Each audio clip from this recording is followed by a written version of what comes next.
we're into meteorological spring right now. Winter trying to battle in from the north. At the same time, evidence of spring is all around us. Did you hear the birds chirping out there?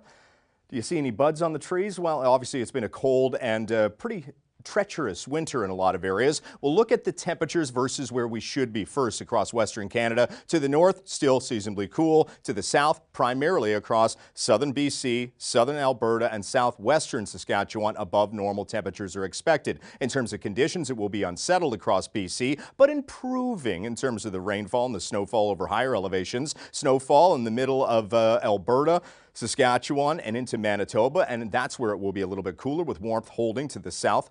Into the north, seasonably cold conditions are expected, not a lot of active weather. And across eastern Canada, a beautiful day for southern Ontario, southern Quebec, and eventually into the Maritimes after morning snowfall. And for the most part, we are still looking at above normal temperatures across the Great Lakes and towards Atlantic Canada, but colder to the north across Labrador. We start off with some snowfall through the morning, gusty winds anywhere from 20 to 45 kilometers an hour by the afternoon, starting to warm up thanks to gusty southwesterly winds. We dry out.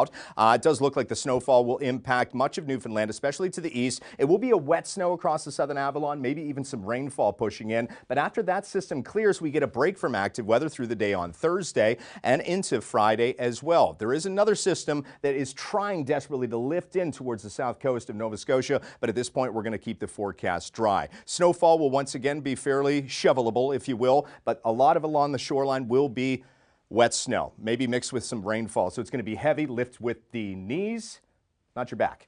Into Newfoundland, hardest hit area will be western Newfoundland thanks to that enhancement off the sea. For the Great Lakes, we have really two systems. One which will build in from the south by Thursday. The first one to talk about will be into the north, and this is going to be an area which continues to see snowfall up towards Timmins, winds anywhere from 20 to 40 kilometers an hour. At this point, there's no alerts for this particular weather, which stretches in through Quebec as well. Not for Montreal, but it will venture down towards Quebec, Travers-de-Loup as well. Rainfall, though, is what we're talking about, along with warmth. That's what builds in for Thursday morning, afternoon, by the evening, even the late afternoon. Freezing rain from Kingston towards Ottawa, towards Montreal. That will definitely be quite possible. At this point, it looks short-lived, and then another secondary area of rainfall moves in Friday evening and Friday night and into Saturday and Sunday, making for a very wet couple of days and the potential for some flooding. Snowfall for that system on Wednesday will hold well to the north. The first batch of rainfall by Friday morning, about 5 millimeters, 10 to 20 to the southwest, where there will be the potential of a few thunderstorms as well.